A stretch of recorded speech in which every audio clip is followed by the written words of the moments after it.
गुरु पूर्णिमा के इस महोत्सव में हम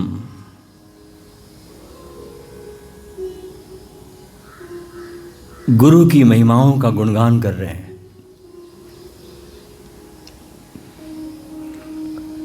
और जब हम बहुत प्रेम से, अतिशय प्रेम में भरकर जब उनकी गाथाओं को सुमिरन करते हैं, उनको स्मरण करते हैं, तो चाहे वो चेतनाएं कितने ही वर्ष पुरानी हो गई हो, उनसे एक नाता जुड़ जाता है, एक संबंध बन जाता है, उनका स्पर्श आने लगता है। प्रेम पत्थर को भी जीवित कर देता है, और प्रेम ना हो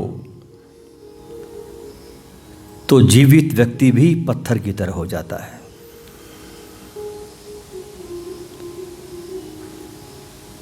गुरुओं की महिमा का गुणगान हमें उस तरफ जाने की प्रेरणा भी देता है। जैसे हम किसी रास्ते पर जाना चाहते हैं तो उस रास्ते के बारे में पूरा हम पता करते हैं, उसकी तैयारी करते हैं, जानना चाहते हैं। ऐसे ये संत, बुद्ध, ज्ञानी, योगी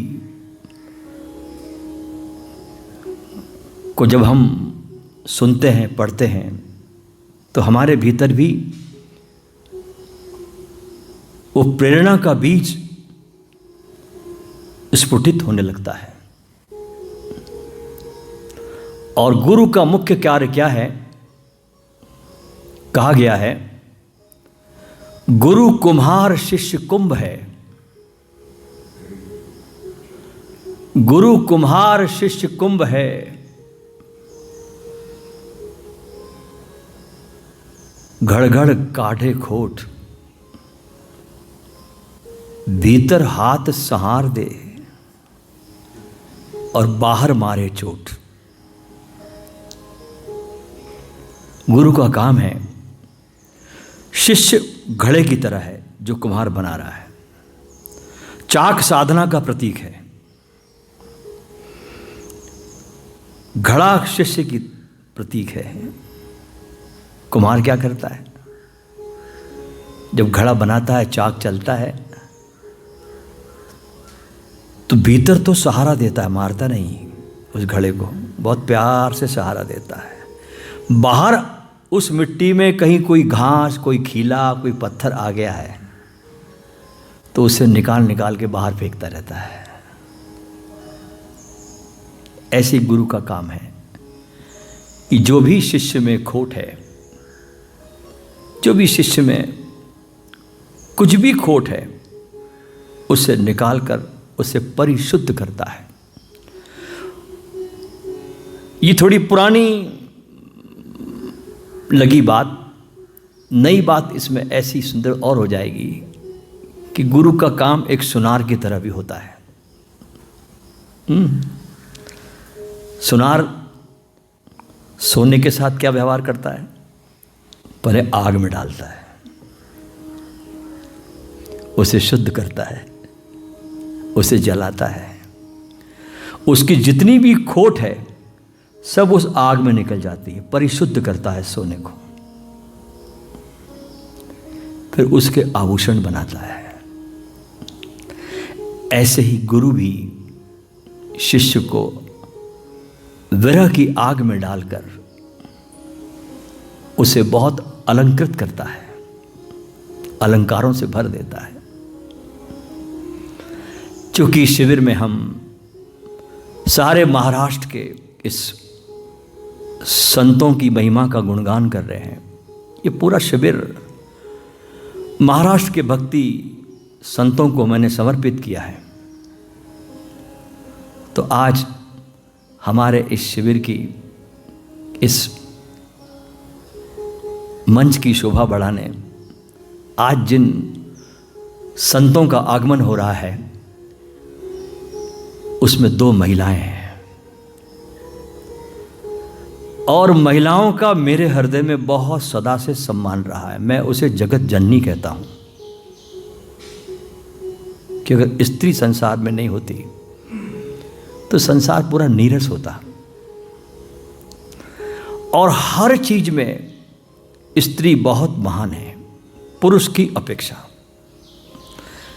आंतरिक भावना की बात करें तो, बाहर की भावना की बात करें तो, जितना दुख दर्द स्त्री सह सकती उतना पुरुष नहीं सह सकता।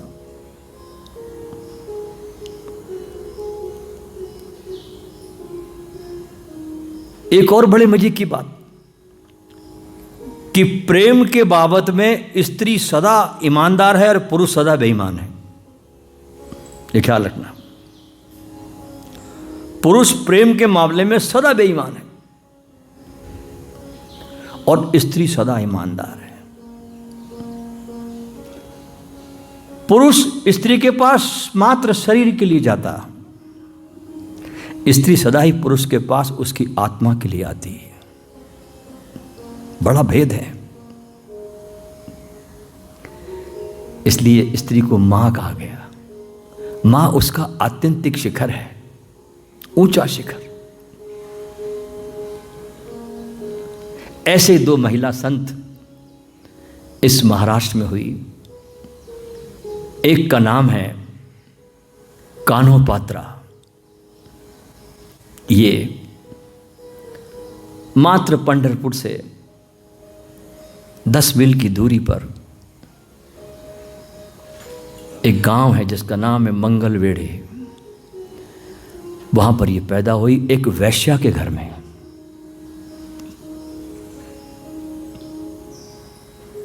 अब देखिए, हम उचित कुल में जन्म लेने के बाद भी परमात्मा को नहीं पाते और ये वैश्या के घर में जन्म लेकर भी परमात्मा को पा गई।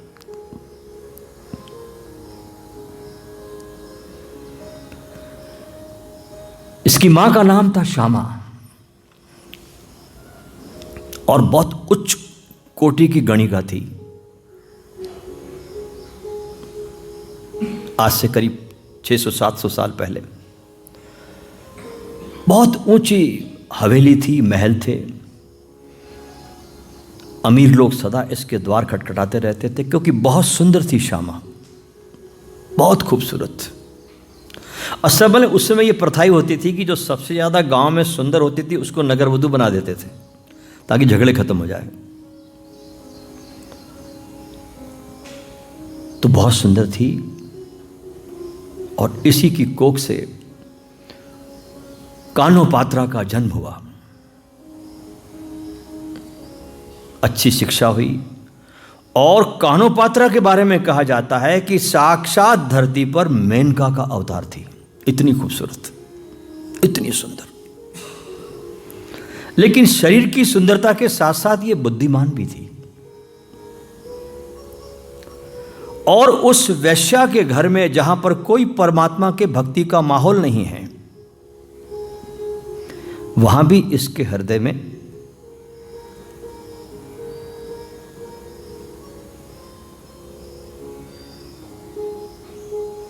भगवान विट्ठल की भक्ति का बीज रोपित हुआ। मां की इच्छा थी कि वो बस यही काम करे, अमीरों को रिझाए, नाच गान करे और मेरे व्यापार को, मेरे इस को आगे बढ़ाए। बहुत मनाया लेकिन नहीं मानती थी। छोटी बच्ची थी। जब जवान हुई तो उस समय जो मंगलवेढ़े का नगर अध्यक्ष था,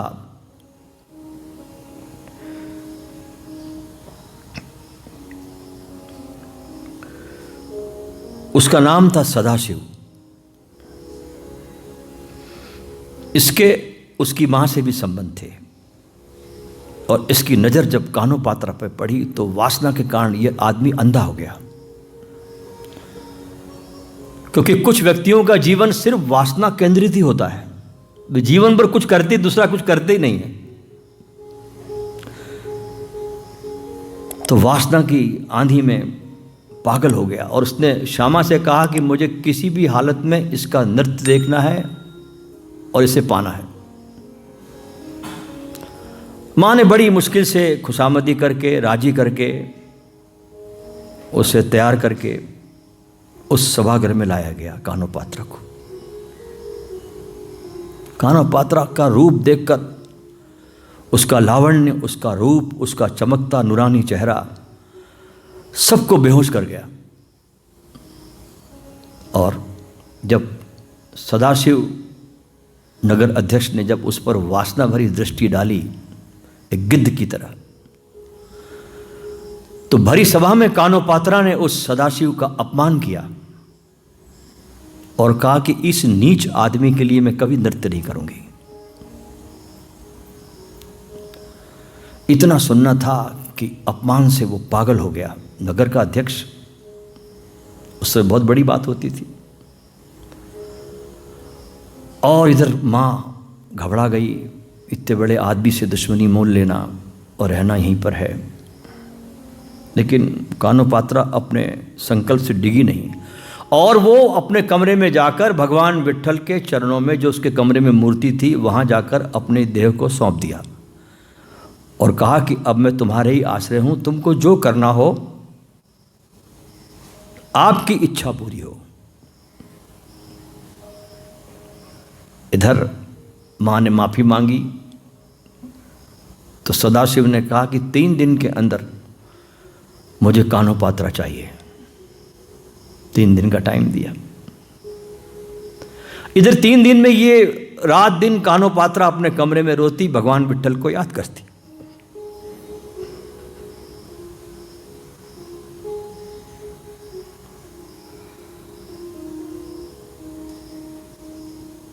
कोई प्रेम से पुकारे तो वहां आवाज जाती है।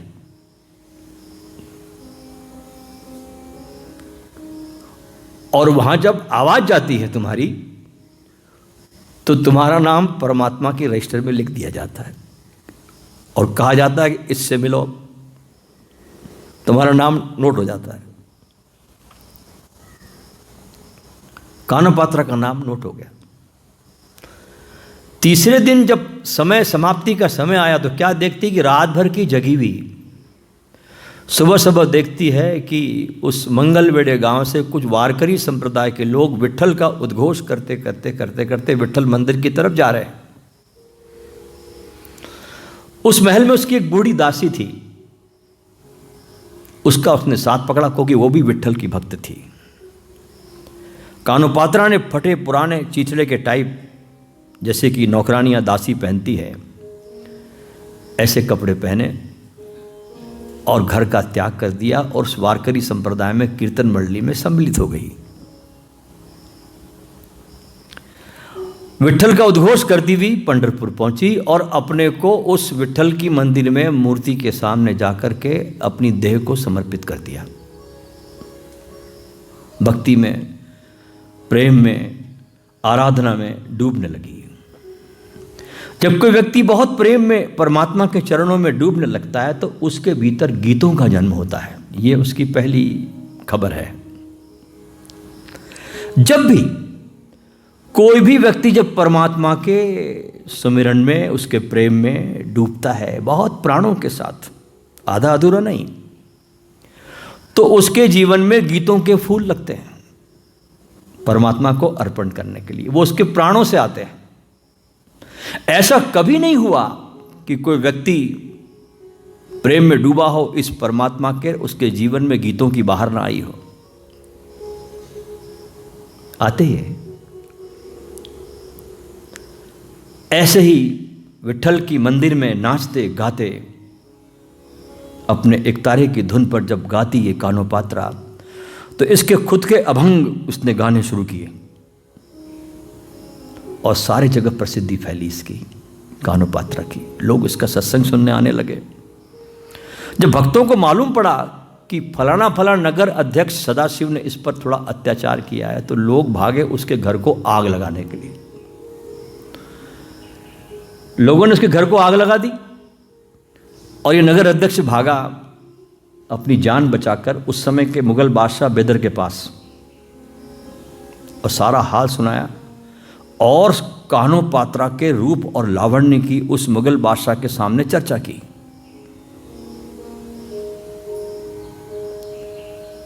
बादशाह भी वासना का अंधा, उसने मंदिर को हुक्म दिया अपने सेनाओं को भेजकर कि तुम या तो कान्हा पात्रा को मुझे सौंपो या ये मंदिर को हम ध्वस्त कर देंगे। मुगल शासन था, मजबूरी थी। सिपाहियों ने कान्हा पात्रा को गिरफ्तार किया, लेकिन जाते जाते कान्हा पात्रा ने सिपाहियों से निवेदन किया कि जाते जाते मैं एक बार बस विट्ठल के दर्शन कर लेना चाहती हूं।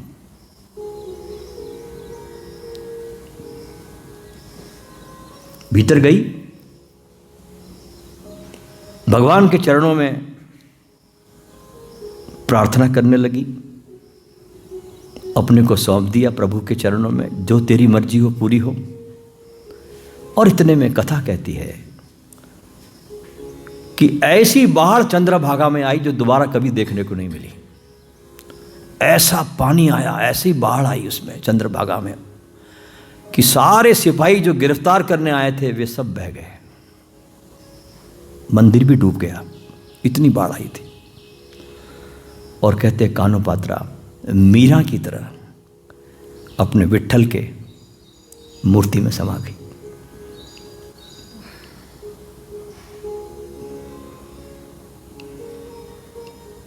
हम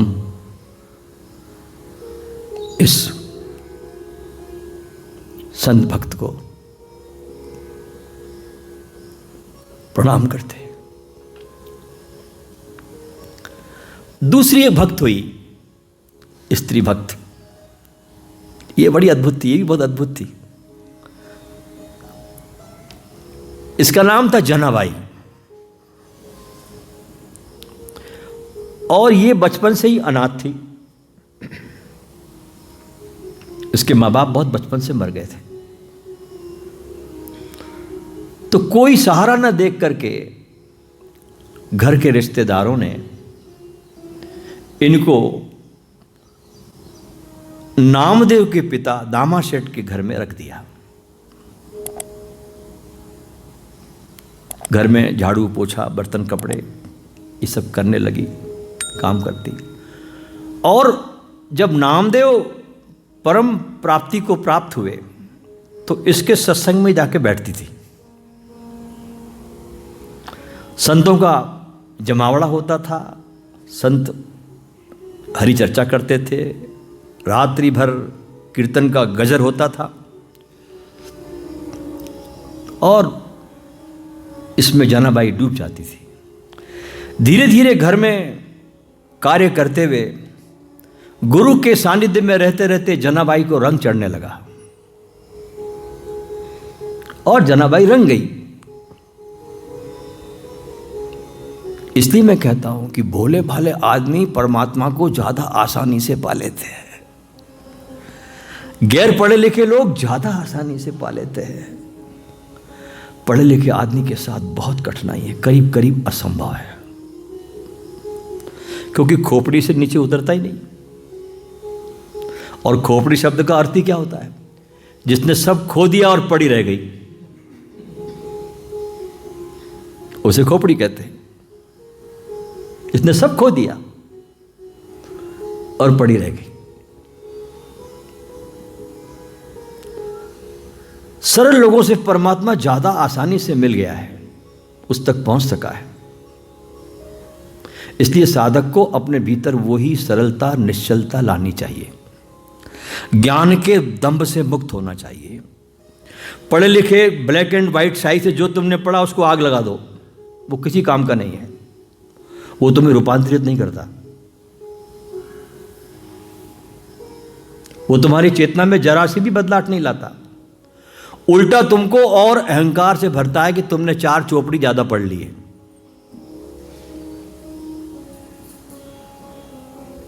उससे होता कुछ नहीं। सरल बनो, हृदयवान बनो, सहज बनो, चालाकियां छोड़ो, छोटे बच्चे के समान बनो। इसलिए तो जीसस ने कहा कि मेरे स्वर्ग के राज्य के वही अधिकारी है जो इस छोटे बच्चे के समान है। ये इसलिए बोला उन्होंने छोटा बच्चे को नहीं बताया कि स्वर्ग के अधिकारी, छोटे बच्चे के समान हैं। तो जनाबाई नामदेव के पास रंगती गई, रंगती गई, रंगती गई। एक दिन का जिक्र है कि पूरे रात भर कीर्तन चलता रहा। जनाबाई संतों के साथ नृत्य कीर्तन में भाग लेने लगी और सुबह सुबह जब कीर्तन खत्म हुआ, अपने जाकर के थोड़ा सो गई। देखी तो थोड़ा सुबह उठने में थोड़ा लेट हुआ, एकदम घबरा गई कि नामदेव जी को बहुत तकलीफ हुई होगी, घर के सब काम, आश्रम के सब काम कौन करेगा। भागी भागी आई, किसी तरह सब काम निपटाया और कपड़े रह गए थे धोने के लिए, और कहा कि ये तो धोना जरूरी है, सुखाना भी जरूरी है, कैसे काम होगा।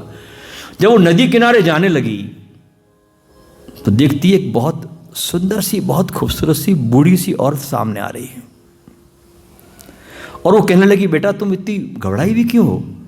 बोले, माँ क्या करूँ, घर में बहुत सारा काम पड़ा है, उठने में देर हो गई और ये कपड़े भी धोने हैं। बोले, तुम एक काम करो, तुम घर में तुम्हारा काम निपटा लो, मैं तुम्हारे कपड़े धो देती हूँ। जनाबाई संकचाती, बोले नहीं नहीं, आप मेरी माँ के। बोले नहीं नहीं, मुझे कोई तकलीफ नहीं है, मैं तुम्हारे कपड़े धो दूंगी, तुम्हारे कपड़े सुखा दूंगी, और तुम जब तक नहीं आओगी तो मैं तुम्हारी प्रतीक्षा करूंगी, यहाँ तुम्हें कपड़े देकर ही जाऊंगी। उस वृद्ध माता का आग्रह देखकर जनाबाई अपने घर गई, आश्रम का सब काम निपटाया और वापस आई। नदी किनारे देखती है कि बूढ़ी माँ ने कपड़े धो के सुखा के उसको तह करके रखे और उसे प्यार से दिए, वापस दिए, और बूढ़ी माँ अपने रास्ते पे चली गई। जैसे ही वो गई, ऐसे ही जनाबाई को ख्याल आया कि इसमें कुछ विलक्षण प्रतिभा थी इसके व्यक्तित्व में, और वो खोजने निकली तो मालूम पड़ा कि वो आगे जाकर के वो वृद्ध माँ अंतर्ध्यान हो गई। कहा जाता है कि साक्षात विट्ठल ने ही उसके आगे कपड़े धोए। ऐसे जनाबाई की भक्ति रोज परमात्मा के साथ बढ़ती गई, बढ़ती गई, बढ़ती गई, बढ़ती गई, और जनाबाई ने बहुत सहजता से गुरु के सानिध्य में होकर परमात्मा को पा लिया। ऐसी थी ये जनाबाई और महाराष्ट्र की ये संत कान्होपात्रा।